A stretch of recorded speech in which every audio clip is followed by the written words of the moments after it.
Kisruh royalti yang tak bertepi, itulah pemirsa yang malam hari ini kita akan bahas bersama dengan sejumlah narasumber yang sudah bergabung di Apa Kabar Indonesia Malam. Bergabung melalui sambungan Zoom ada Pak Sutrisno Iwantono, Wakil Ketua Umum Bidang Kebijakan Publik PHRI. Selamat malam Pak Iwantono.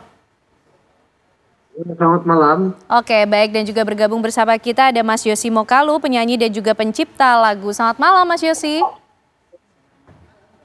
Selamat malam semuanya. Oke, dan juga kita masih menunggu dua narasumber lain untuk bisa bergabung malam hari ini. Nanti akan bergabung ada Mas Budi Aceh dan juga Bapak Mufti Mubarok dari BPKN. Tapi Pak Iwantono, kita ingin tahu terlebih dahulu, ini dari para pengusaha sepertinya ada tanda-tanda kekhawatiran maupun juga ketakutan terhadap kewajiban membayar royalti yang dinilai memberatkan. Begitukah Pak? Ya, mungkin istilahnya terlalu berlebihan kalau pengusaha ya.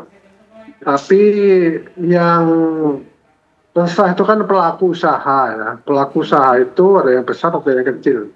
Sedangkan yang resah ini kan banyak yang kecil-kecil, yang kafe, yang warung, yang salon, yang spa dan sebagainya ya.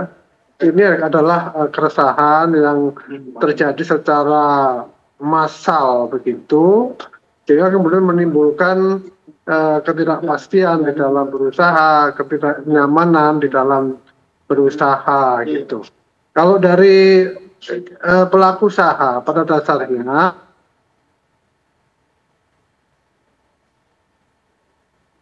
Halo, Pak Iwantono.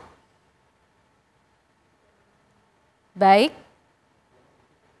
Baik, kita masih akan memperbaiki hubungan komunikasi dengan Pak Iwantono, tapi tidak ada masalah. Oke, baik, silakan dilanjutkan Pak. Tadi sempat terputus suaranya Pak Iwantono. Ya, jadi kita tuh tidak ada masalah untuk memberikan penghargaan dengan membayar royalti. Tetapi juga kita ini juga ingin transparansi, ya. Kan ini di dalam undang-undang disebutnya untuk kegiatan komersil ya. Kegiatan komersil itu kan harus jelas karena dia merupakan transaksi kan, ada penjual ada pembeli. Nah kita juga ingin bahwa hak-hak pembeli, hak-hak penjual itu bisa diakomodir dengan sebaik-baiknya. Nah seringkali dikatakan udah bayar aja gitu. Nah, LMKN mengatakan bayar aja nanti kita yang ngurus kepada penciptanya. Nah oke, tapi bayar aja ini seperti apa gitu loh. Lagu yang kita pakai itu yang mana, lagunya siapa, nyampe ke sana atau tidak ya.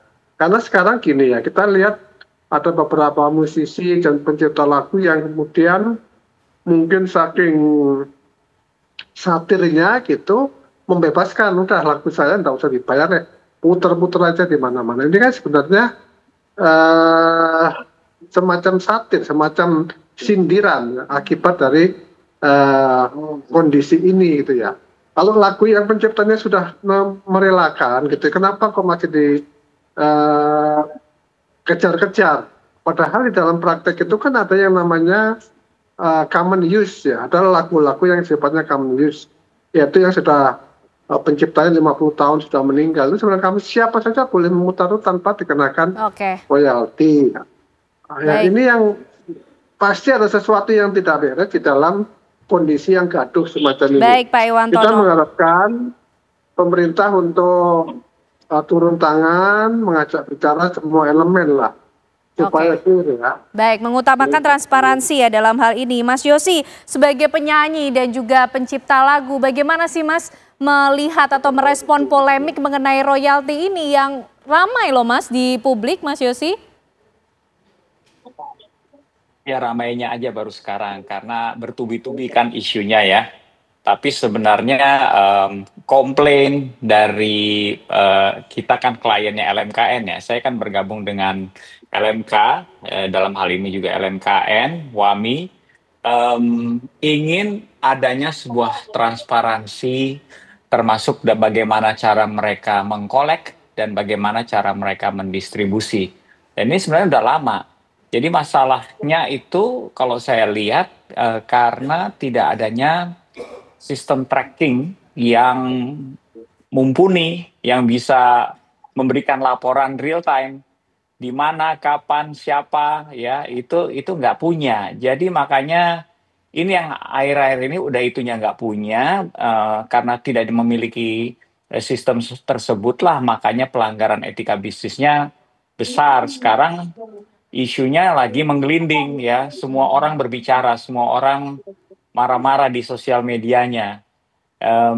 Dan sampai saat ini belum ada jawaban resmi juga dari pihak-pihak terkait, dalam hal ini LMKN gitu ya. Tapi saya melihat ada juga respon positif di Kemenkumham, di mana DJKI sepertinya mereformasi sebuah tim baru ya, untuk mengurusi ini. Kalau nggak salah baru diangkat 8 Agustus kemarin untuk bisa memberikan sebuah terobosan baru, ada transparansi, bisa diaudit dan segala macam. Tapi ini juga masih berproses.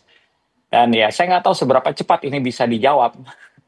Oke, Tapi sekarang baik. lagi menggelinding dan Ya. saya bersyukur ini menjadi awareness yang baik kok. Oke, baik. Nah, ternyata penyanyi dan pencipta lagu pun juga meminta adanya transparansi begitu ya dari LMKN. Nah, juga sudah bergabung bersama kita pemirsa malam hari ini ada Pak Mufti Mubarok, Kepala Badan Perlindungan Konsumen Nasional atau BPKN. Selamat malam Pak Mufti. Selamat malam Mbak Gen. Oke, baik. Terima kasih.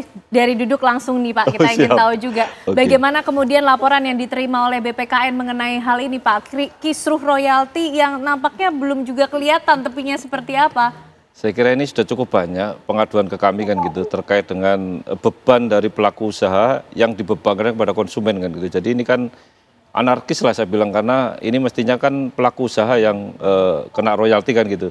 Tetapi konsumen lagi-lagi menjadi korban kan gitu. Artinya menjadi masuk di stroke, kemudian konsumen harus menanggung, sudah bayar mahal dan sebagainya. Dan terutama UMKM yang paling banyak protes hari ini kan gitu. Karena UMKM merasa waduh, 64 juta UMKM Indonesia akan kelimpungan ketika harus diberlakukan ini, karena mereka warung-warung kecil, kemudian PKL, pedagang kaki lima, gerobak. Kalau kemudian musik-musik itu diberlakukan semua, tentu ini tidak fair dan tidak adil kan gitu, karena memang ini sebenarnya perlakuannya hanya untuk kalangan premium kan gitu, kalangan kafe-kafe atau restoran yang memang mampu kan gitu. Tetapi nasib 64 juta UMKM ini tentu berbahaya sekali kalau kemudian ini, dan saya kira ini kan sudah lama undang-undang ini kan gitu, 2014 saya kira sudah cukup waktu sebenarnya sosialisasi, tetapi sampai hari ini kan kita belum pernah mendengar sosialisasi tentang bagaimana royalti ini diberlakukan. Dan saya kira ini tentu kami BPKN tentu ingin mengevaluasi bagaimana kebijakan ini supaya win-win ya, solusi dengan pelaku usaha, kemudian dengan konsumen, dan tentu dengan pencipta lagu. Karena pencipta lagu kan juga belum tentu dapat hak, ini harus transparan. Siapa yang akan bertanggungjawaban itu kan gitu. Dan kemudian konsumen lagi-lagi menjadi faktor yang harus menanggung beban kan gitu. Kita sudah ekonomi sudah kayak gini, sulit, kemudian kena beban lagi, ini. Banyak sekali beban-beban konsumen yang memang, apalagi pengusaha kecil kan gitu, yang memang hari-hari ini juga masih belum terlalu sehat kan gitu untuk usahanya. Itu saya kira catatan penting kita. Oke, nah Pak Iwantono, ini gimana kemudian sosialisasi sejauh ini yang diterima Pak Iwantono mungkin dari para pelaku usaha, apalagi tadi kita lebih concern kepada pelaku usaha kecil Pak, sosialisasinya sudah sampai sejauh apa sih? Hitung-hitungan yang sempat disampaikan seperti apa sih Pak? Kalau sosialisasi ada, kenapa mesti gaduh gitu? Gaduh, ketakutan itu kan karena mereka nggak ngerti, karena nggak tahu. Artinya sosialisasinya nggak nyampe gitu. Dalam Undang-Undang Nomor 28 Tahun 2014 itu tidak ada istilah UMKM, yang ada pengguna. Pengguna itu ya semuanya lah yang pengguna restoran, kafe, warung, angkutan, spa, apa saja ya karaoke. Sekarang kalau UMKM itu yang dijual kan nasi, makanan. Ya, terus kemudian dia putar radio gitu, putar radio di situ ada musiknya. Itu kena, ya kan? Kalau memang mereka mau dikecualikan, tolong dikasih landasan hukum yang kuat itu, supaya mereka tenang. Ya kasihan kan kalau sekarang mereka satir-satir muncul itu di stroke sekarang ada itu, selain harga makanan ada harga royalti gitu. Selama ini kan nggak ada. Selama ini nggak ada, ini karena kondisi yang seperti ini menimbulkan hal-hal semacam itu. Ya, ini saya kira penting. Menurut saya undang-undang memang harus segera dilakukan perbaikan. Ya. Karena di dalam Undang-Undang Nomor 28 Tahun 2014 itu hanya satu pasal yang mengatur mengenai LMKN, yaitu pasal 89. Di sana tidak ada delegasi dari pasal itu kepada peraturan yang di bawahnya, dan tidak ada atribusi yang jelas di sana. Oleh karena itu, memang ini perlu segera kita mohon DPR, pemerintah mengajak semua pihak untuk membahas kembali undang-undang itu. Gitu. Oke, baik Pak Iwantono, Mas Yosi dan juga Pak Mufti, kita jeda terlebih dahulu, tapi kita nanti selengkapnya juga masih akan melihat apakah kemudian langkah kebijakan atau program dari LMKN ini tepat sasaran atau tidak. Sesaat lagi kami hadirkan pembahasannya untuk Anda.